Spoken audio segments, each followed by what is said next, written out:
يوم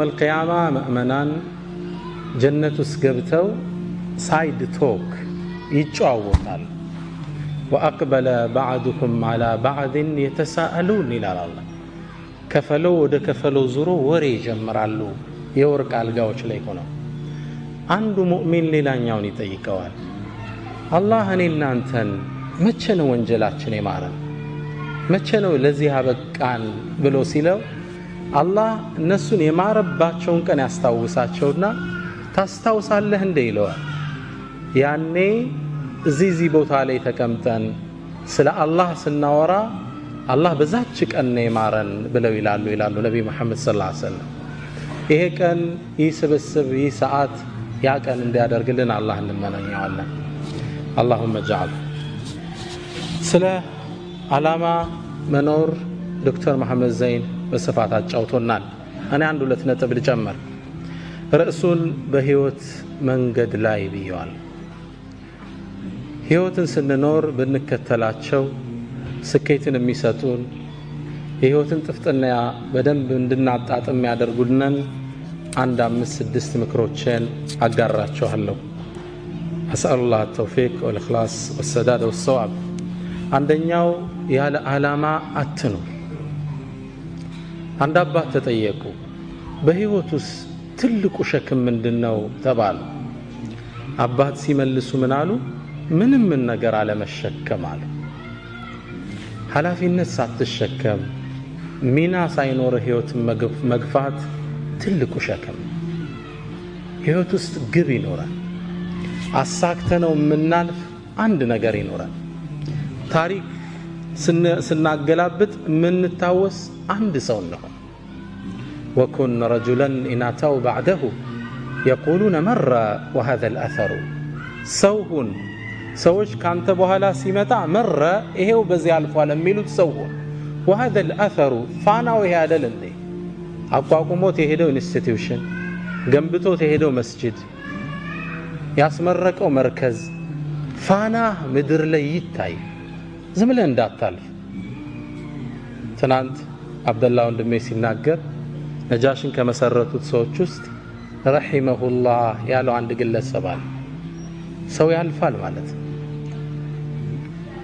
አሻራ ሊኖረን ይገባል መሬት ላይ ቅድም ስለ ሱሃይብ ብን ሩሚ ዶክተር መሐመድ ነግሮናል ግማሹን ታሪክ ነው የነገረን ቁርአኑ ግን ተያይዞ የመጣ ሙሉ ታሪክ አለው አላህ ሱረቱል በቀራ ላይ አያይዞ የጠቀሰው ሁለት ታሪኮች አሉ ታሪኮቹን ልንገራችሁ ለራሳችሁ የትኛው ቦታ እንደምትመደቡ ምረጡ አንደኛው ግለሰብ በነብዩ ሰለላሁ ዐለይሂ ወሰለም ዘመን ወደ መዲና ገባ ረሱል የታሉ አለ መስጂድ ነው ወደ ረሱል ሰለላሁ ዐለይሂ ወሰለም መጣ መስጂድ እንደገባ ለነብዩ መሐመድ ሰለላሁ ዐለይሂ ወሰለም ሰላዋት ያወረድ ኢንሻአላህ እንደገባም ያ አላህ መልእክተኛ እኔ በአላህ አምናለሁ በርሶ ማምኛለሁ ውስጥ ያለን ኢማን አላህ ያቀብኛል ብሎ ተናገረ ከዛም ከመስጂዱ ወጥቶ እንደሄደ መዲና ዙሪያ የሚገኙ እርሻዎችን አቃጠላቸው እንስሶችን ገደላቸው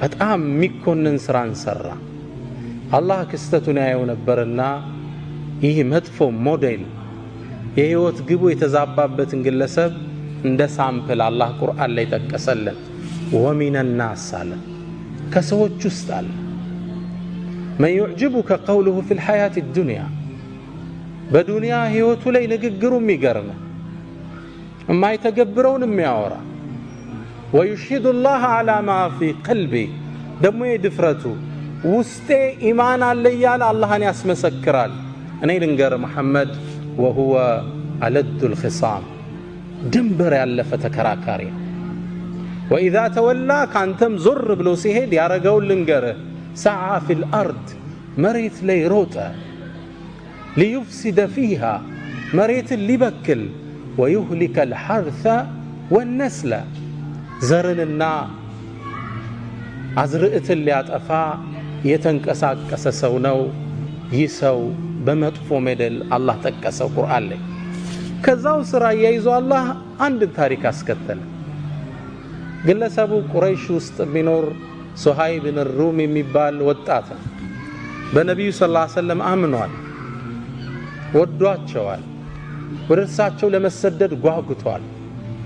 ቁረይሾች ግን ሊለቁት ፈቃደኛ አይደሉም። አንድን አሳቻ ጊዜ መረጠና ወደ መዲና ስደት ሾልኮ ወጣ። ሲወጣ ግን ቁረይሾች ደረሱበት። ሄደን መያዝ አለብን ብለው ተሰልፈው ጦር አዘመቱበት ፈረሰኞችን። መንገድ ላይ እየሄደ እያለ ተከበበ። ሱሃይብ አሉት ጅእተና ስዕሉከን፣ ደሃውነ መጠህልን መካ ውስጥ ሀብትን አጠራቅመህ ወደ መሐመድ ትሄዳለህ እንዴ? ይህም አይታሰብም አሉት። ዱንያን እንደፈለጉ ተረዳ። እናንተ የቁረይሽ ሰዎች ሆይ ቀስተኛ መሆኔን ታቁኛላችሁ። ጀርባዬ ያሉ የቀስት ጦሮች እስኪያልቁ ድረስ አንድ ባንድ ገላችኋለሁ። መንገዴን ልቀቁ አላቸው። በጭራሽ አሉ። ገንዘብ ንብረት ይዘህ ልትኮበልል፣ ይሄም አይታሰብም። መጨረሻ ላይ ፍላጎታቸውን ስላወቀ በሉ እንግዳ ንብረቴ እዚህ ቦታ አለ፣ እሱም ብሰጣችሁ ታሳልፉኛላችሁ? ካንተማ ምን ሐጃ አለን አሉ። ቦታውን ነገራቸው። ቤቱን ንብረቱን ጥሎ ሱሃይብ ወደ ነብዩ መሐመድ ሰለላሁ ዐለይሂ ወሰለም አቀና። ረሱል ጋር ከመድረሱ በፊት አላህ ለረሱል መልእክት አውርዶ ነበር። የሰራውን ጀብድ ታላቅነቱን እሱን አስመልክቶ እስከ የውመል ቂያማ የሚነበብ ቁርአንን አላህ አወረደ። ወሚነ ናስ አላህ ከላይም ወሚነ ናስ ነው ያለው። ከሰዎች ውስጥ አለ ይላል። እዛ ታችም ወረደና ወሚነ ናስ አንተ መሐመድ ከሰዎች ውስጥ አለ መን የሽሪ ነፍሰሁ ኢብቲጋአ መርዳቲላህ፣ የአላህን ውዴታ ለማግኘት ነፍሱን የሚሸጥ። አንቀጹን አላህ ሲጨርሰው ምናል ወላሁ ረኡፉን ቢልዒባድ። አንቀጽ አቆጫጩ ጥልቅ ነው በተፍሲር ትንታኔ። አላህም ለባሮች እጅግ ሩህሩህ ነው በላቸው ይላል። ሁለት ሰዎችን አላህ እያይዞ ቁርአን ላይ ጠቀሰ። ቁርአኑ ስትከፍቱት ሱረቱል በቀራ ላይ ወሚነ ናስ መን የዕጁቡከ ቀውሉሁ ፊል ሐያቲ ዱንያ ይልና ወረድ ብሎ ወሚነ ናስ መን የሽሪ ነፍሰሁ ኢብቲጋአ መርዳቲላህ። ግብ ይፈልጋል ህይወት። በህይወት ጉዟችን ላይ የመጀመሪያው ትምህርቴ ግብ ዓላማ ይኖራል። አናሳንሰው ዓላማው። አቅማችንን የመጠነ ችሎታችንን ያማከለ የሆነ ግብ ይኖራል። ለኢስላም የማይሆን ነገር የለም። እብኑ ከሲር አንድን ታሪክ ይጠቅሳሉ። ታሪኩ ይገርመኛል። አንዴ በኸሊፋዎች ዘመን የዛሬ 800 ዓመት አካባቢ መሆኑ ነው። አንድ የአገሪቱ አስተዳዳሪ አንዲት ሴትን መንገድ ላይ በርሱ ዘበኞች አሳፍሶ ሲያስገባት አንድ ግለሰብ ያያል። ከመስጂድ ሰወጣ አየሁት ይላል። ይችን ሴት በግዴታ ወስዶ ከተታት። መጥፎ ነገር ሊሰራባት እንደሆነ አውቄያለሁ። ወደ ቤቱ ተጠጋውና እባክህን ይችን ልጅ ልቀቃት ስለው ሊለቅ ፈቃደኛ አይደለም። እንዴት ይችን ልጅ ጥያት እሄዳለሁ? ሴት ልጅ ነች፣ አቅም የላት፣ ሊያበላሿት ነው። ይሄን አይቼ ባልፍ አላህ ይቆጣኛል። መልቀቅ አለብህ ብዬ ተታገልኳቸው። መጨረሻ እኔንም ስበው ከተቱና ጨርቅ አርገው አወጡኝ ይላል። በጣም መቱኝ፣ ቆሳሰል። ከዛም ለራሴ ምክንያት ሰጠው። እንግዲህ የቻልኩትን ታግያለሁ፣ አልሆነልኝም፣ አደማምተውኛል፣ ወደ ቤቴ እሄዳለሁ። እርምጃ እንደጀመርኩ ልጅቱ አሳዘነች። ስለዚህ ምን ላረግ እችላለሁ? ከመስጂዱ ጣራ ላይ ወጣውና ሌሊት እኮ ነው አዛን አደረኩ ይላል። የሰላት ሰዓት አይደለም። አዛን ሳደርግ ማህበረሰቡ ወጣ። እንቅልፋችን አበላሸብን ብለው ተቆጡ፣ መጮህ ጀመሩ። ልክ ሲጮህ አካባቢው ላይ የሚያልፉ ፖሊሶች መጥተው ያዙኝና እንዴት የሰውን እንቅልፍ እንዲታውካለ ወደ ኸሊፋው ነው ምን ወስደሃል? ውሰዱኝ። ወሰዱኝ። ለምን ያረክ ብለው ጠየቀኝ ኸሊፋው። ሲለኝ ይሄ ዘመድ ታቀዌል የኛ ሀገር አስተዳደር አው እንዲያደርገው የሆነችን ሴት አድኗታል፣ አስለቅቃት ነው። አው ስትጣራ ያቺ ሴት ታስራለች። ኸሊፋው እንዲለቀቅ እችን ሴት አደረገ። ያን አስተዳዳሪ ከቦታው አነሳው። ከዛም ኸሊፋው ምን አለኝ አለ፣ በል ከዚህ በኋላ አገሪቱ ላይ በደል ስታይ አዛን በላለኛ። አመታት ተላለፉ። ከአመታት በኋላ አንድ ሰው የአንድን ሰው ንብረት ዘርፎ ታየው። የተከበረ ትልቅ ሀብታም ነው። ዘርፎ ታየውና ሄደው ቢጠይቁት ሊሰጥ ፍቃደኛ አይደለም። ሁሉ ሰው ሄደ፣ አልተቻለም። መጨረሻ ላይ ይሄ ሰው ሰማ። ወደዚህ ግለሰብ ሄደና ብሩን ትሰጠዋለህ አትሰጠውም አለ። በጭራሽ አለ። እርግጠኛ ነው? አዎ አለ። እንግዳ አዛን እላለሁ አለው። ግለሰቡ ንብረቱን አወጣና ለሰውየው መለሰለት። የህይወት ግቡ ምንድነው? እዚህ ሰው አዛን እያለ በደልን ማስወገድ። አናሳንሰው የህይወትን ግብ። ትልቅም ነገር ማለት አይደለም፣ ብቻ አሻራ ይኖራል፣ ትንሽ ሚና ይኖራል በህይወት መንገዳችን ላይ። ዱ ሞስታ ፕላኔራ ብያለሁ በእናንተ ቋንቋ።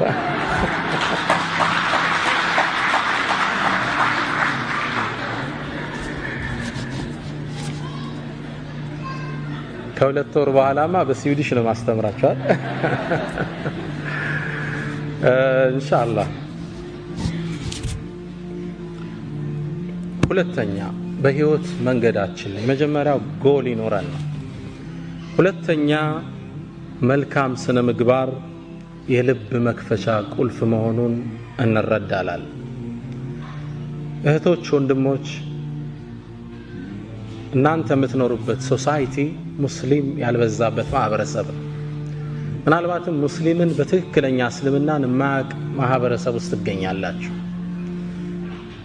ያ ግለሰብ የሚያውቀው እናንተን እንጂ እስልምናን አይደለም።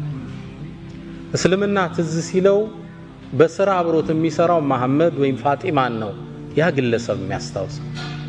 ፋጢማ ጋር ሚስቴክ ካየ ኢስላም ውስጥ ሚስቴክ እንዳለ ያስባል። ስለዚህ እናንተ ቫይስ ጋራንት ኦፍ ኢስላም ናችሁ፣ የኢስላም አምባሳደር ናችሁ። አትጠራጠሩ። ጥሩ ስነ ምግባር ካዩባችሁ ኢስላምን ይወዱታል፣ ያነጻችሁን ዲን ይናፍቁታል። እናንተ ጋር ጋብ ካዩ ኢስላምን ነው የሚተቹት። ቁርአን የሚያውቁት ይመስላችኋል እንዴ? አያውቁትም።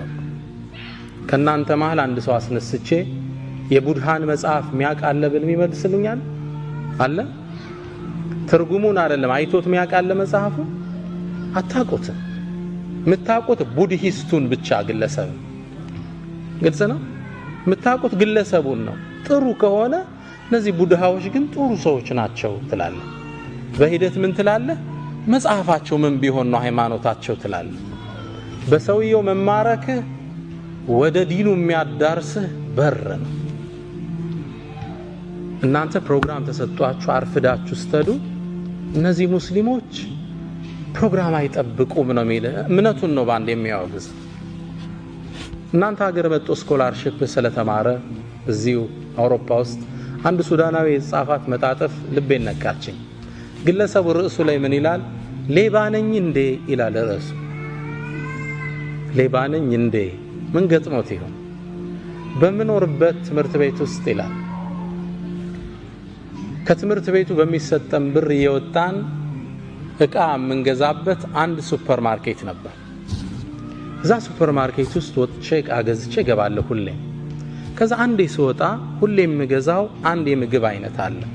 ሁሌ የምገዛው $20 ነው ያን እቃ። ከዛ አንዴ ግን ከጎኑ $25 የሚል ተመሳሳይ እቃ አገኘው። ከዛ በጣም ገረመኝና ለሱቁ ባለቤት ምን አልኳት? ይሄ እኮ ተመሳሳይ እቃ ነው አልኳት። አዎ አለች። ታዲያ ለምን የተለያየ ዋጋ ሰጠሽው? ዋው መሰጠት አለበት አለች። ለምን? ይሄኛው ድሮ የገዛ ነው። አሁን ግን ስናስገባ ዋጋ ጨምሯል። ስለዚህ ድሮ የገባው በ$20 ነው፣ ያሁኑ ደግሞ በ$25 ነው አለች። በእኛ በነጋዴ ቋንቋ አይሄድምና ታዲያ ለምን ዋጋው ስለጨመረ ሁለቱን 25 ማታረጋቸው አልኳት። ሎጂካል ነው አይደል? እሷ ጠጋለችና ወደ ጆሮዬ ሌባ ነህ እንዴ አለችኝ። ግለሰቡ ጽሑፉን ሲጨርስ ሌባ ነኝ እንዴ ይላል ሲጨርስ። የአኽላቅ የሰዎችን ልብ የምንከፍትበት ቁልፍ ነው። እቺ ሰው አሁን ምን አይነት ስብዕና ቢኖራት ነው ትላለች። 5 ብር መጨመር ትችላለች። እርግጥም አዲስ የወረደው ምርት 5 ብር ጨምሯል። አኽላቅ አደራችሁን ስፔሻሊ እናንተ ዘንድ ትህትና ይፈልጋል። ለቀጠሩ ታማኝ መሆን ይፈልጋል። እውነተኝነት ይፈልጋል። አገር ቢያስወጣ ስነ ምግባር ወደ ሰዎች ልብ የምንሄድበት መንገድ ነው። አደራችሁን እኔ እዚህ ዩሮፕ ውስጥ ማየው ፓርቲ ገርመኛል። ሳነብም ስከታተልም ደስ የሚል ኢስላሚክ ማነርስ በዘመናዊ መልኩ ተቀርጸው እናያቸዋል። እና እናንተ ደግሞ የሙስሊም አምባሳደር ናችሁ። በስነ ምግባር ጉድለት የምንፈጥረው ሰዎች ላይ የባህሪ መናወጥ ብዙ ሊያስከፍል ይችላል። አንተ አንድ ሰው የሥራ ባልደረባ ነው፣ አበሳጭታ አስቆጥተው ብትሄድ ያ ሰው ቀኑን ሁሉ ታውኮ ቢውል አላህ ዘንድ አንተ ወንጀሉን ትጋራለህ። አንድ ጸሐፍት ምን ይላል መሰላችሁ? ድመቷን ማን መታት ይላል። ማን እንደመታት አብራችሁ ይፈልጉ። አንድ ትልቅ መስሪያ ቤት ላይ የሚሰራ የቤት አስተዳዳሪ ለስራ ይገባል። ሲገባ የድርጅቱ ዋና ኃላፊ ተቆጥቶ ነበር። በዛን ቀን ባህሪው ጥሩ አልነበረም። ልክ ስራ እንደገባ ያንን ግለሰብ ወረፈው፣ በጣም ሰደበው፣ አበሳጨው። በጣም ተቆጥቶ አእምሮ እንደጋለ ወደ ቤቱ ነዳ፣ ድራይቭ አረገ።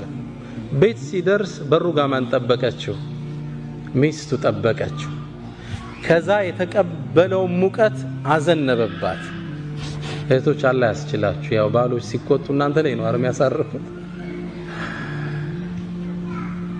ሚስትን እሱም ሰደባት። ተራ ነገር ነው የምታወራው። ተቆጣት፣ አበሳጫት። ደይ ምንድን ሆኝ ነው የምትለኝ? ምን አረኩ? መለሰችለት። ያናግራት ፈቃደኛ ጥላት ገባ። ተበሳጨች እሷ። ትንሽ እርምጃ እንደሄደች ከኋላ ልጇ ይጎታታል። ማማ ምንድነው? ቸኮሌት ግዢልኝ፣ ዞር በልፊቴ በጥፊ። እሷም ከባሏ የተቀበለችውን ማን ላይ ጣለችው? ልጇ ላይ ጣለችው። ልጅ ደግሞ እጁ ላይ ለካ ትንሽ ብስኩት ይዞ ነበር። ከስር ድመት መጣ፣ አንጋጣ ስጠኝ ትለዋለች። ቤቢ ደግሞ ተበሳጭቶ ነበርና በካልቾ ጥጋ ደረሰ። ድመቷን ማን መታት? ማን ነው የመታት ድመቷን?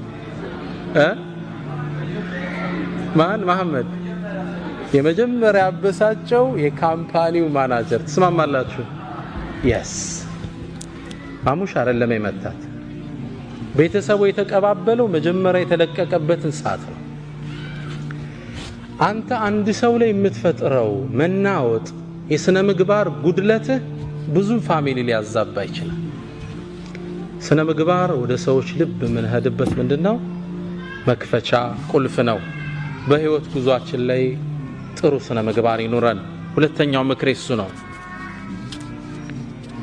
ሶስተኛው በህይወት መንገድ ላይ ለሰዎች ቅን ሐሳብ ይሁን። ደግነት ለራስ፣ መጥፎነት በራስ ላይ። አላህ ቁርአን ላይ አንድን አዋጅ ይናገራል። ኢና አሕሰንቱም፣ መልካም ብትሰሩ አሕሰንቱም ሊአንፉሲኩም፣ ለራሳችሁ ነው፣ ውጤቱ ወደ እናንተ ነው የሚመለሰው። ወኢን አሳእቱም፣ መጥፎ ብትሰሩ ፈላሃ፣ በነፍሶቻችሁ ላይ።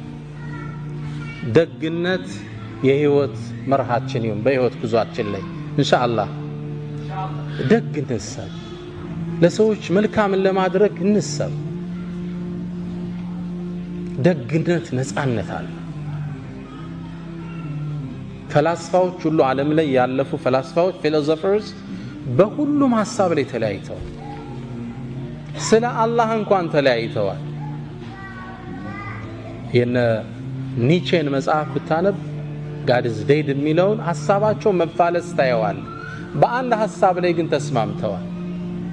እርካታ የሚገኘው ከመስጠት እንጂ ከመቀበል አይደለም። እንዲህ ብዙ ብር ስታገኝ ይመስላል እርካታ የምታገኝ፣ ከመስጠት ነው ሃፒነስ ያለ። ደግ በህይወት ጉዟችን ላይ ደግ ሰው ነው። ለሰው ቅን እንሰጥ። የሥራ ቫካንሲ አየህ ስራ ላይ እንትና እኮ ስራ የለውም ደውለህ ጥራው።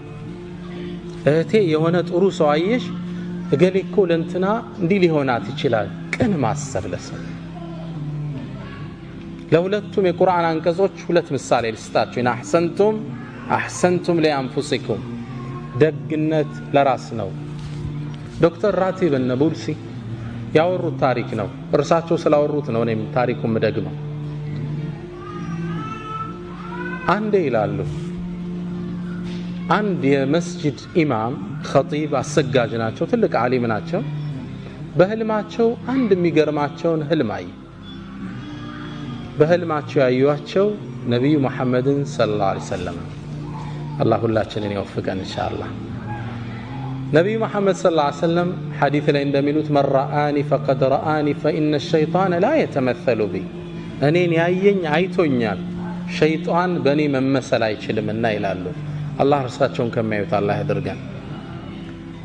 በህልም ይህ የመስጂድ ኢማም አዩአቸው። ነቢዩ መሐመድ ሰለላሁ ዐለይሂ ወሰለም አንድን ኃላፊነት ለግለሰቡ ሰጡት። ከመስጂዱ ጥግ የሚኖር እገሌ ገሌ የሚባል ሰው አለ፣ ሂድና በጠዋት ቤቱ ፈበሽርሁ አነሁ ጃሪ ፊል ጀና፣ ጀነት ውስጥ ጎረቤቴ እንደሆነ ንገረው። ከባድ ብስራት ነው አይደል? ኢማሙ ከእንቅልፍ ነቁ። ይህም ብስራት እሳቸውም ዓመታት ያሰገዱት አላገኙት። ስንት ሰው ያስተማሩ የነቢዩ ጓደኝት በጀነት ጓደኛ። ማን ይሆን ግለሰቡ? ወደ ቤቱ አቀኑ። ቤቱን ሲያንኳኩት መስጂድ ላይ በርቀት የሚያውቁት አንድ ግለሰብ። በጣም ተገረሙ። እኔ አንድን ነገር ልነግርህ ነው የመጣው አሉት። ምን ብትሰራ ነው? ረሱል ሰለላሁ ዐለይሂ ወሰለም በጀነት ጎረቤታቸው እንደሆንክ እንድነግርህ ላኩኝ። ምን የሰራኸው ኸይር ስራ አለ አሉት። ግለሰቡ ምን አለ? ምን ኸይር ስራ አለኝ ብላችሁ ነው? ምንም የለኝም በጭራሽ። አንተና አላህ የምታውቁት ትልቅ ምስጢር አለ፣ በአላህ የሆነብህ ንገረኝ አሉት። ግለሰቡም ሼኽ ያው ሀያ ያዘው፣ ከጠቀመውት አንዲት ስራ አለችኝ እሷን ላጫውታችሁ ንገረኝ አሉት። አንዲት እንግዲህ ሲኖር ለጋብቻ ወሰነና አንዲትን ወጣት ለጋብቻ ጨዋት ይላል። ሳገባት ንጹህ ሴት ናት ብዬ ነው። ነገር ግን ማላቀው ታሪክ ነበራት ልጅቱ። ባገባዋት በ4 ወር ውስጥ ልጅቱ አጋጣሚ እርጉዝ ነች። ያረገዘችው ከሌላ ነው። አላህ ይጠብቃችሁ ኢንሻአላህ። ግን ትዳር መስርታለች። በጣም ምጥ መጣኛለች። የት ነው ያረገሽው? በጣም ፈራች፣ አለቀሰች፣ ተጸጸተች፣ አፉ በለኝ አለች። ግን ተበሳጭቻለሁ። መጨረሻ ላይ ራሴን 2 አማራጭ ላይ ያገኘሁት። አንድ እቺ በዝሙት ያረገዘች በጣም ማትረባ ተራ ሴት ብዬ ለቤተሰቦቿ መልሼ አካባቢው አይን ላፈር እንዲላት ማድረግ አንድ አማራጭ። ሁለተኛ ደግሞ ተሳስታ ነው እቺ ልጅ ወጣት ነች። በህይወት የሆነ አጋጣሚ ተሳስታለች፣ ተጸጽታበትም አለች። ለተውበት ልገዛት 2 አማራጭ ራሴን አገኘሁት። ነፍስያዬን ተጫንኩና ወደ ተውበት በመራት ይሻላታል ህይወቷን ከማበላሸው ብዬ ወሰንኩ። ግን ልጅ ሊወለድ ነው። ካገባት ገና 4 ወሩ ነው። እንዴት አርጎ ያምልጥ ከዚህ ውስጥ? መጨረሻ ልክ የወለደሽ ጊዜ ማንም እንዳያቃርብ እንደተወለደ ልጁን ህፃኑን ይዤው ወደ መስጂድ ሄድኳል። ባለቤቱ መውለዱን ሰው ያውቅ። ልክ ሰው ኢሻ ሶላት እንዳለ ሲገባ ውጪ ላይ በቦታ ጠቅል ያስቀምጨው ሶላት ገባ። ልጁ የውጩን ብርድ አልቻለምና እየሰገድን ማልቀስ ጀመረ። በጣም ያለቅሳል። ገና ለጋ ህፃን ልጅ በጣም ሲያለቅስ ሰው ሶላት እስኪያሰላምት ቸኩሏል። እንዳሰላመተ ሩጦ ሲወጣ ህፃን ልጅ ተጠቅልሎ ፎታ ያለቅሳል። ማን ነው ጥሎብን የሄደ? መራገም ጀመረ። ከዛ መሃል ብቅ አልኩና ይሄን ልጅ ወስዶ ሊያሳድገው መሃላችሁ ሚችል ሰው አለ አልኳቸው። ልጆቻችንም አልቻልነ ደግሞ ገና ሚጠባ ህፃን ልጅ እንውሰድ እንዴ? ምን ነካ አንተ? ከዛ ቀበል አደረኩና ማህበረሰቡ እየሰማኝ እኔ ታውቃላችሁ ባለቤቴ አሁን ያገባዋት ልጅ የለኝም የቤተሰብ ጫና ስለሌለብኝ ይሄን ልጅ ወስጄ አሳድገዋለሁ አላቸው። ግልጽ ነው። ትልቅ ኢማን ይጠይቃል። ከባድ ነው። ሕፃኑን ተሸከመና ወደ ቤቱ ይዞት ተመለሰ። የአካባቢው ማህበረሰብ የሚያውቀው ምን ብሎ ነው? ወድቆ የተገኘ ልጅ ያሳደገ ደግ ሰው ብሎ ያውቀዋል። ልጅቱን አስተውብቶ ዳግም አገባት። ይህን ኸይር ስራውን አላህ ተቀብሏልና በነቢዩ መሐመድ ሰለላሁ ዐለይሂ ወሰለም መልእክቱ እንዲደርሰው አደረገ። ኢን አሕሰንቱም ሊአንፉሲኩም ደግነት ወዳጆች ለራስ እርካታ አለው፣ ቀጣዩ ዓለም ሽልማት አለው። መጥፎነት ደግሞ በራስ ላይ የሰው ልጅ በሰው ላይ መጥፎ አይሰራም አይምሰላችሁ፣ ራስ ላይ ነው የምትሰራው። የአናጺው የመጨረሻ ቤት የምትባል ታሪክ አለች። እሷን ላጫውታችሁ። ግለሰቡ አናጺ ነው። በርካታ ቤቶችን ሰርቷል። በተለይ ደግሞ አመታት አብሯቸው የሰራቸው አንድ ትልቅ ባለሀብት የሪል ስቴት ባለቤት አለ። ግለሰቡ ብዙ ቤት እንዲሰራላቸው አድርገውታል። እሱ ነው ጣውላዎቹን ወለሎቹን የሚያነጥፈው፣ ፐርኬውን፣ ጣራውን ሁሉን የሚሰራ እሱ ነው። ኪችኑን ሁሉ የሚሰራ እሱ ነው። በርካታ ቤት ሰራላቸው። ታዲያ አንዴ ስራ በጣም ስለሰለቸው መልቀቂያ ወረቀት ወደ ድርጅቱ አስገባ። ድርጅቱ ውስጥ ወረቀቱን ሲያስገባ የድርጅቱ ባለቤት ወረቀቱን ሲያዩት የሥራ መልቀቂያ ወረቀት ነው። ይህ ሰው ስራ ሊለቅባቸው ነው። በጣም ጥሩ ጓደኛቸው ነበር። አመታት አግዟቸዋል።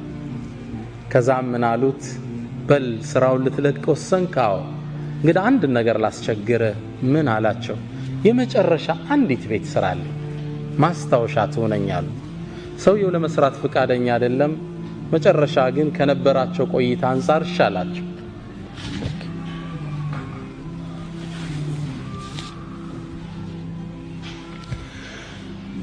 ቤቱን ለመስራት ወሰነ።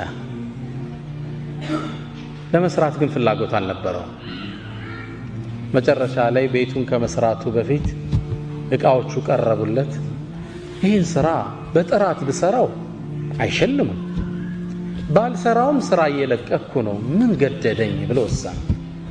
ከዛም ቤቱን እንደነገሩ የመጨረሻ ቤት ስለሆነ ጠገንገን አድርጎ በማይረባ እቃ ጥራት በሌለው አሰራር ቤቱን ሰራው። የግለሰብ አይደለም ቤት ኪችን መሆን የማይችል ቤት ሰርቶ ለእርሰውየው ቁልፉን ወሰደላቸው።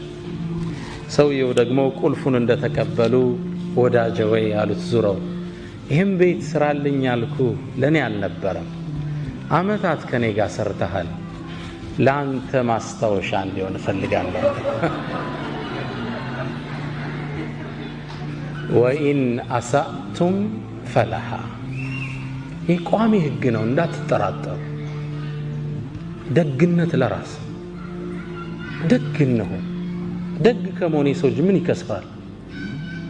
በሐሳብ ቀን ደግ ለሰዎች፣ መጥፎው ዙሮ ይጠልፋል፣ አትጠራጠር። አንድ ግለሰብ ባለቤቱ ጋር ልግባባ ይላል በወሬ። አጋጣሚ ተቆጥቶ የሆነ ነገር አደረኩ ሲል ማይሆን ቦታ ይመታትና ትወድቅበታለች። ስትወድቅበት ትንሽ አያት፣ ትንፋሿ ቀጥ አለ፣ ሞተችበት። ደነገጠ። ምን ያደርግ? ገደልኳት ቢል ዕዳ ነው፣ ለወሬም አይመችም። ምን ያደርግ? አንድ ጓደኛ አለው፣ ደግ ያልሆነ ጓደኛ። ባለቤቴን እኮ ሳላቅ እንዲያርጊ ስመታት ገደልኳት፣ ምን ላድርግ አለው። ነው እንግዲህ አጋጣሚ ወድቃ ሞተች ብለ እንዲያደርግ መፍትሄ ብዙ አለ አይደል? ሸረኛ ነበርና መጥፎት መውጫ ነገረው። አይ የምታረገውን አንድ አቋራጭ መንገድ ልስጥህ አለው። አንድ ወጣት ቆንጆ ወጣት ሲያልፍ ያዘውና እሱን ገደለውና ላይዋ ላይ ጣለው። ከዛም ዚና ስትሰራ አገኘዋት፣ ተበሳጨች፣ ሁለቱንም ገደልኩ ብትል ይሻላል አለ። ግለሰቡ መውጫ መሰለውና አው አሻራዬ ሚኖር ይሆናል እሷ ላይ መመርመሩ ስለማይቀር እንደገደልኩ ይታወቃል አሁን የሰጣኝ መውጫ ቆንጆ መውጫ ነው አሉ በሩጋ ሆኖ ይጠብቃል አንድ ለግላጋ ቆንጆ ወጣት አለፈ ወደ ቤት ጋበዘው ልክ እንደገባ የሚስቱን ጽዋ ቀመሰ ወጣቱ ላዩ ላይ ጣለ ቤተሰቡን ጠራና ይሄው ጉድ ሰራች ጉድ ሰራዋታል ይሄ ታሪክ በዚህ ተቋጨ ያ አስተያየት የሰጠው ጓደኛው በዛ ምሽት ቆዝሞ አመሸ ሰዓቱን በየደቂቃው ይመለከታል ረዘመበት ለካስ የሚጠብቀው አንድ ወጣት ልጅ አለው ዛሬ ልጅ ምን ነክቶታል ሰዓቱን ተደጋግሞ ይመለከታል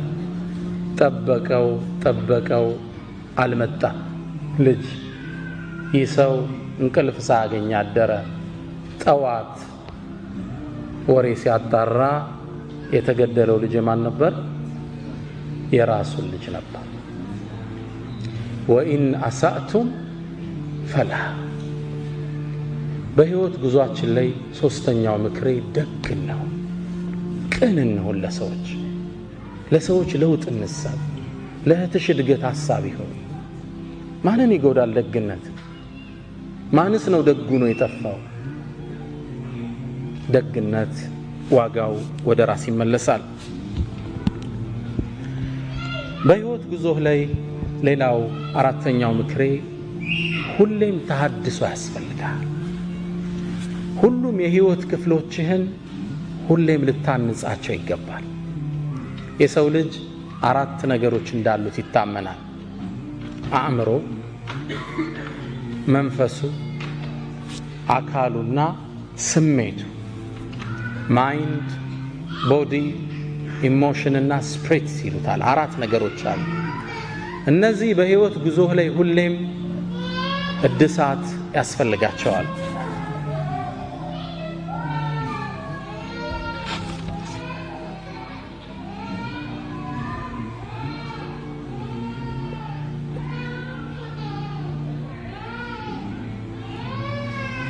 ናም ኢንሻአላህ ስንት የሰውነትን ክፍል ጠራ አንደኛ ቦዲ ያለ ሁለተኛ አቶች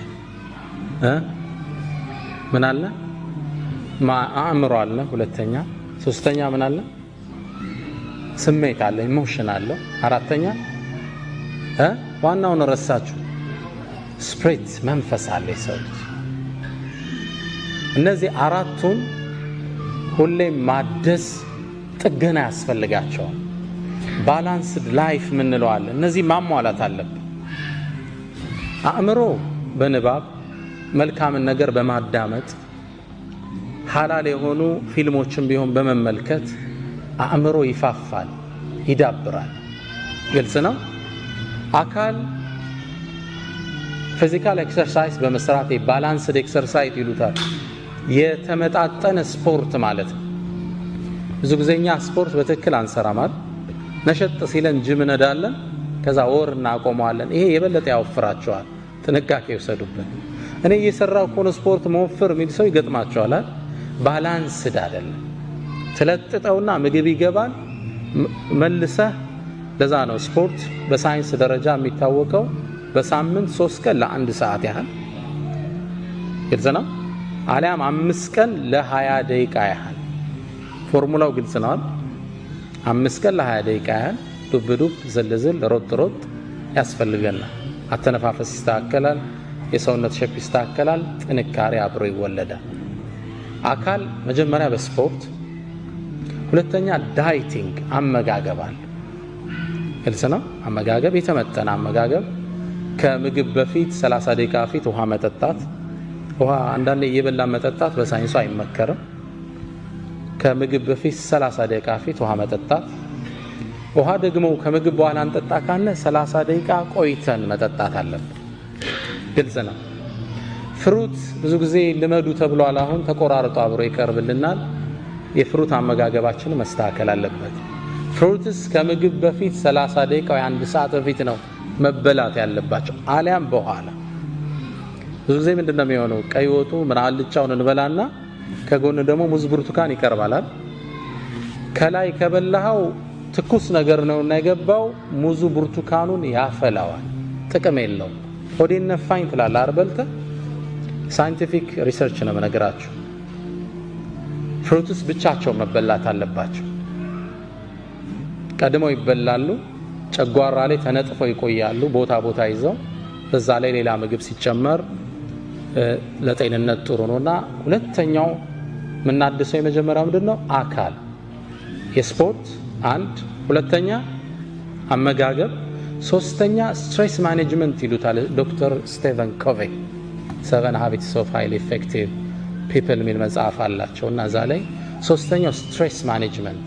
ህይወት ያው በጭንቀት ማዕበል ትናጣለች አይደል? ሁሌም ከሐሳብ አባርተን አናቅም። ትዳር ያሳስባል፣ ስራ ያሳስባል፣ የወላጆች ጉዳይ ያሳስባል፣ ዳዕዋው ያሳስባል፣ የዓለም ሁኔታ ያሳስባል። ከስትሬስ ውስጥ አለን፣ ጭንቀት ውስጥ። ይሄ ማኔጅ ማድረግ አለብን። ህይወት ሁሉም ቤት አሳይመንት አለው አይምሰላችሁ። አእምሮ አሸብርቆ ብታዩት ግን ውስጡ የሚያስጨንቀው አጀንዳ አለው፣ አትጠራጠሩ። ስለዚህ ጭንቀት ሲመጣ ማኔጅ ማድረግ አለብን። ዱንያ ኃላፊ ነች፣ ከልኮ አያልፍም። ሁሉም ነገር ለኸይር ነው። ራስህን እየጠገንክ አካልህን መጠበቅ ወሳኝ ፓርት ነው። በህይወት ጉዞ ላይ አራቱን ጠብቃቸው። አንደኛ ምን አለ አሁን ያነሳ ነው? አካልን በአመጋገብ በስፖርት ጭንቀትን በመቆጣጠር። ሁለተኛ ስፕሪት፣ ለዚህማ ሙእሚኖች ነን። መንፈስ ጥገና ያስፈልገዋል። ዚክሮች ያስፈልጉናል። ቁርአን ዊርድ ያስፈልገናል። አላህ ይወፍቀን። ረመዳን ላይ ከቁርአን ጋር የተፋታን ሰዎች እንበዛለን አይደል? አሁን አለ እንደ ከዛ በኋላ ያነሳ ኪታብ አይመስለኝም። ቋሚ ይዞ ቢያንስ አንድ ፔጅ በቀን ሚላለ ማለት አላህ ያዘነለት ካለ ደስተኛ ነኝ። ቋሚ የሆነ የመንፈስ ግንባታ ይፈልጋል። ዳዕዋዎችን ዩቲዩብ ላይ ያወረድን ማዳመጥ፣ ሲዲዎችን ማዳመጥ፣ ኢስላሚክ ቡኮችን ማንበብ ኢማን ሊጨምሩ የሚችሉትን ኢማን ተሐድሶ ይፈልጋል። አለ ሶላት እኮ እየከበደ ይመጣል። እናንተ ሀገር ደግሞ ሶላቱን መደመር ያው የቀለለ ነው የሰራው ሲስተማችሁ። ኢማኑ ይላላና አንድ ላይ ተሰበስበዋል። ሶላት እንዴት ነው አልኩት። ውጭ የሚኖሩት አሜሪካ ወንድማለኝና አም ጉድ አለ። ግን እንደው የምትቸገረው አንዳንዴ አምስቱም ባንድ ያሰልፋቸዋለሁ አለ። በቃ ከዙር ከሱፊ እስከ ኢሻ ያለውን ኢሻ ላይ ነው ገብታ የምትሰግደውና የመንፈስ ተሐድሶ ይፈልጋል። ህይወት በኢማን ጥንካሬ ካሉን ማታልፋት መከራ ነች። ኢማን ሲኖር ችግሮቹ ሊያንሱብህና ደስተኛ ነህ ሁሌ። ከዛ ነው ጥሩ ኢማን ያላቸው ሰዎች ሲበሳጩ ብዙ አታያቸው። ከልኩ ያልፍ ዱንያ አይደለች እንዴ? ላ አይሽ ኢላ አይሹ ለአኺራ። ዋናው ሀገሬ ላይ አይደል እንዴ? why do I bother about it? ኢማን ተሐድሶ ሲጎለው ነገር ይጀመራል። ባልና ሚስት አለመግባባት ይጀምራሉ። እሷም ኢማኗ ይቀንስና አንተም ግባና ኪችን ስራ እንጂ ማለት ትጀምራለች። ያው ማገዝ አለባችሁ ኢንሻአላህ። አላ ኩል ሐል ምን ይጀምራል? አለመግባባቶች ይፈጠራሉ። ኢማን ተሐድሶ ይፈልጋል። ጾሞች፣ ቁርአን መቅራት፣ እነዚህ መርሳት የለብንም። ምናልባት ማይንድ ብያለሁ፣ አእምሮ በንባብ ጥሩ ነገር በማዳመጥ ይፋፋል። ህይወት ይላል አልበርት አንስታይን፣ ህይወት እንደ ብስክሌት ናት ይላል። ሁሌም ላለመውደቅ ባላንስህን ጠብቀህ መረገጥ አለብህ ይላል። ከዚህም መዚህ መጠበቅ አለብህ። አእምሮህንም አካልህንም መንፈስህንም ስሜትህንም ሁሌ ባላንስ አድርገህ መሄድ አለብህ። አንዱ ላይ ብቻ እናተኩርሽ። ባላንስድ ህይወታችን ሻርፕን ደ ሶ ይሉታል። ሁሌ መውረዱን መሳል ይፈልጋል። ስትታደስ ነው የመስራት ወኔህ የሚጨምረው፣ የመለወጥ ወኔህ የሚያድገው።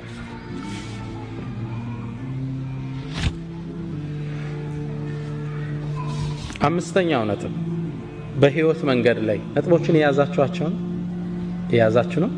ነጥቦቹን ነው ሐሰን በሲዲዮ አታሏችሁ ነው ያው ይደርሰናል ብላችሁ ነጥቦችን አንርሳችሁ ኢንሻአላህ። ያለ ዓለማ አትኑር ብለናል። መልካም ስነ ምግባር የልብ መክፈቻ ቁልፍ ነው ብለናል። ሁሌም ደግ ሁን ብለናል። አምስተኛ ሁሌም ተሐድሶ ያስፈልጋል ብለናል። ስድስተኛ ምን ጠቅሰው ሁሉንም ማስደሰት እንደማትችል እርግጠኛ።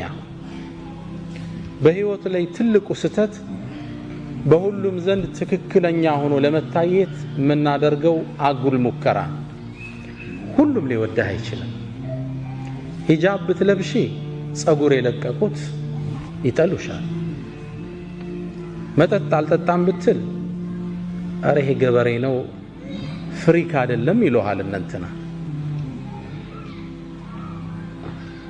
እኛ መቅጣጨት ያለብን የአላህን ውዴታና ውዴታ ሁሉም ማስደሰት አንችል። ሙእሚን ግቡ ምንድነው? ቅድም እንዳለው ሪዳላህ አላህ የሆነ ነገር ስናደርግ ይሄን ሰው ይወደዋል ገሌ ትጠላዋለች አይደለም። ይሄን ነገር አላህ ይወደዋል አይወደውም። ይሄ ብቻ ነው ሪፈረንሳችን።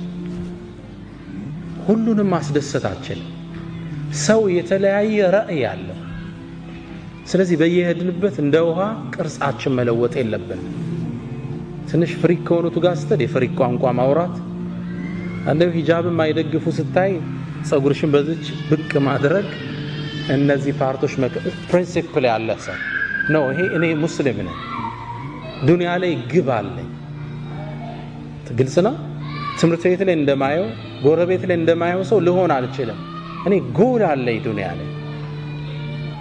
አንድ አባት ለልጃቸው የሰጡትን ምክር እኔም ላካፍላችሁ። አባት በእድሜ እንደገፉ ረጅሙ እድሜ ያስተማራቸውን ታሪክ ለልጃቸው መናገር ፈለጉ። ልጄ ሆይ አሉት፣ ነገ በጠዋት እንነሳለን፣ ረጅም ጉዞ ነውና ምን ሄደው አንድ አህያ ያዘጋጅ፣ ስንቅም እንዳትረሳሉ። ልጁ በጣም የሚወዳቸው አባቱ ትልቅ ትምህርት ሊሰጡት ከእርሳቸው ጋር በመዋሉ ደስተኛ ሆነ። በበነጋው በሌሊት ነበር ቀድሞ ከእንቅልፎ የተነሳው። ባባ ምን ሊያስተምረኝ ይሆን? በጠዋት ተነሱ፣ ጉዞ ጀመሩ። አህያዋን እየመሩ ሄዱ። መንደሮችን እየቆራረጡ አለፉ። አጋጣሚ አባት ልጅ ነውና ልጁ ይደክመዋል ብለው ልጄ ሆይ አህያዋ ላይ አንተ ውጣና እኔ ነኝ ልጓማን እየጎተትኩ መወስደው አሉት። ልጅም ተስማማ። ላይ ቁብ አለ። አባት እየጎተቱ በመንደር ጥግ አለፉ። ሲያልፉ ዋርካው ስር ተሰብስበው የሚጫወቱ ማህበረሰቡ ክፍል አሉ። ጉድ ተመልከት አለ አንደኛ። ምን አይነት የተረገመ ዘመን ደረሰ! አባት ሽማግሌ በእግር እየሄደ ልጅ አህያ ላይ ተሳፍሮ፣ እንዴት የተረገመ ዘመን ደረሰ! ለአዛውንት ማይታዘንበት ዘመን። አባትም ልጅም ይሄን ትችት ሰሙ። መንደሯን እንዳለፉ ልጄ ሆይ ሰው እኮ ተቸነ፣ በለኔ ላይ ልሁን፣ አንተ ልጓሟን ይዘህ ምራን አሉት። ልጅ ልጓሟን ይዞ መምራት ጀመረ። በሌላ መንደር አለፉ። የሆነ ዛፍ ስር ቡና የሚጠጡ ሰዎች ነበሩ።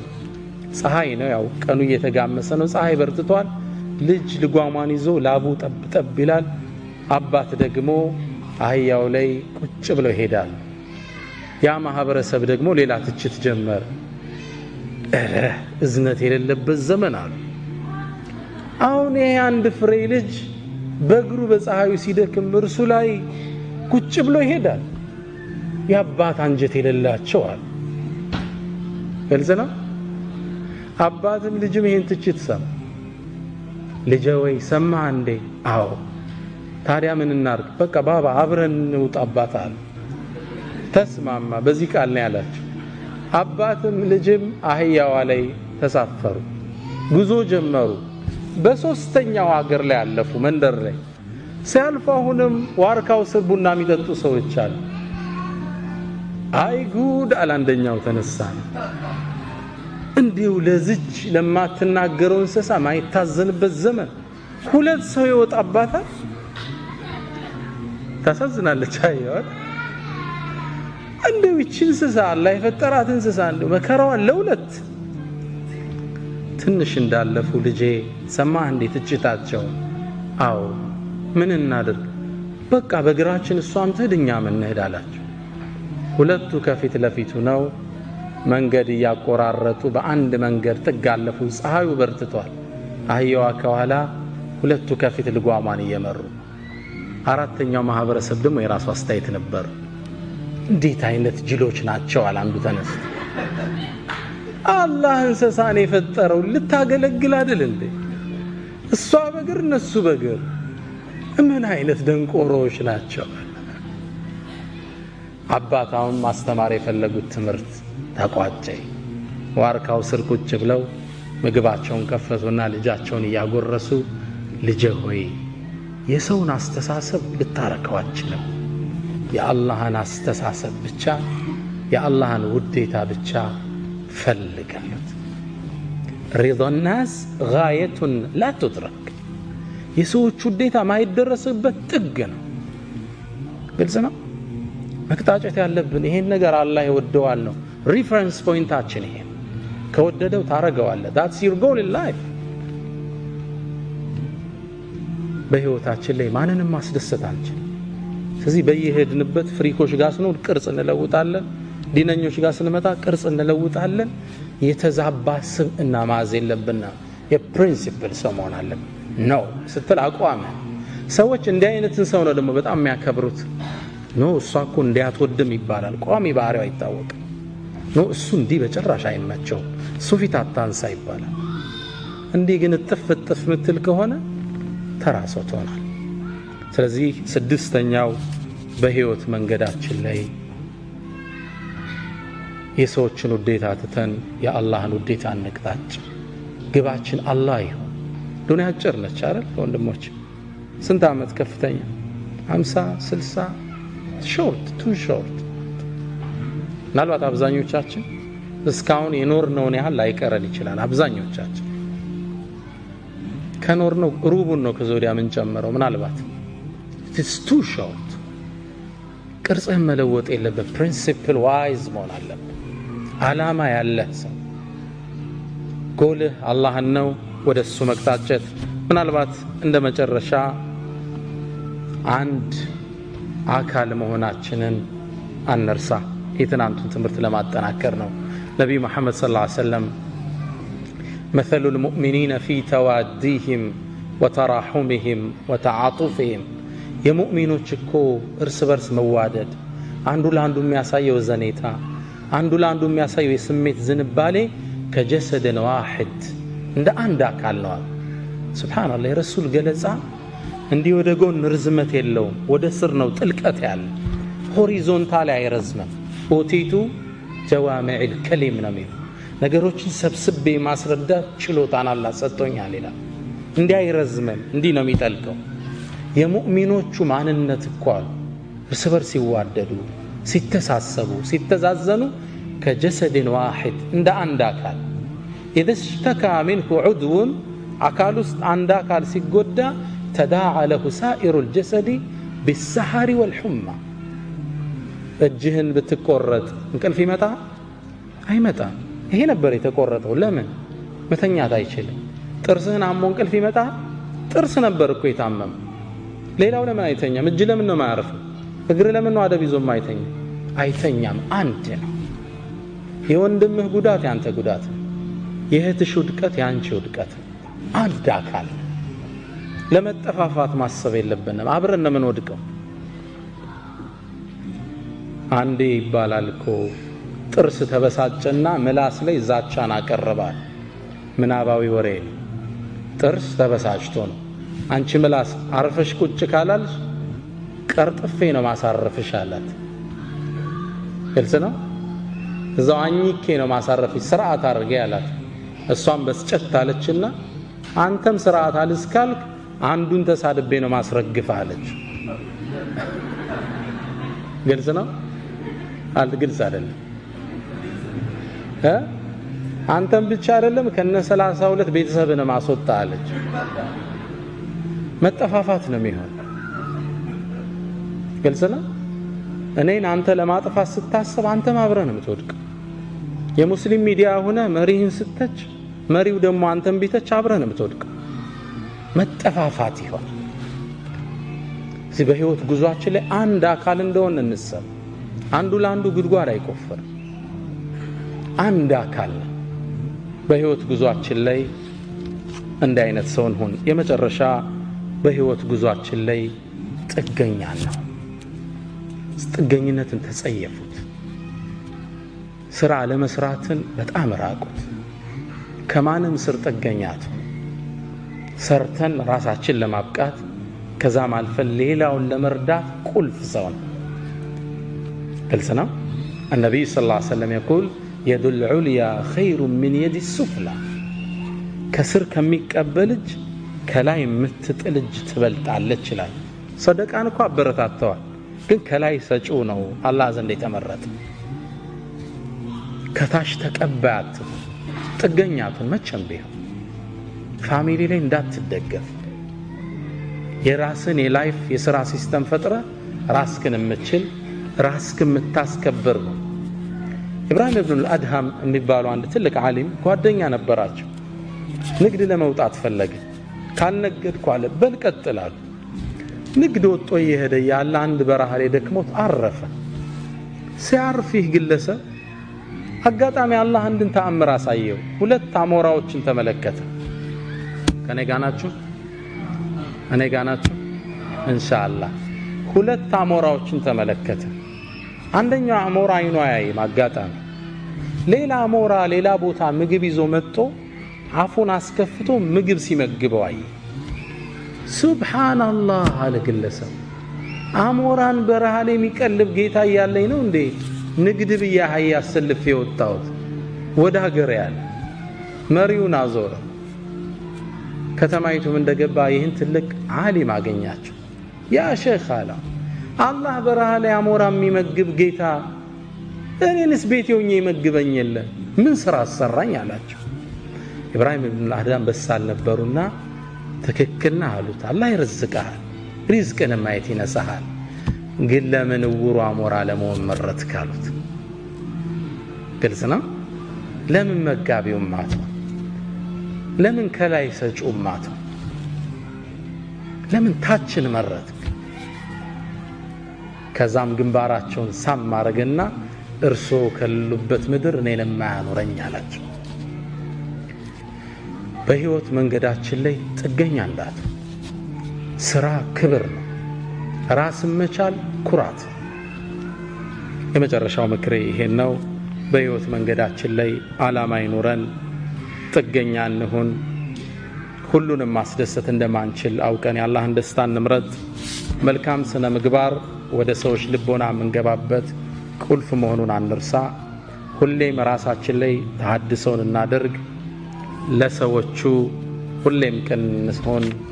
የመጨረሻው ደግሞ አንድ አካል መሆናችንን አንርሳላለሁ። ትንሽ አረዘምኩ ይመስለኛል። አላህ በሰማነው የምንጠቀም ያድርገን። ወሰለላሁ ወሰለም ወባረከ ዐላ ነቢይና ሙሐመድ። ሰላም አለይኩም ወራህመቱላሂ ተዓላ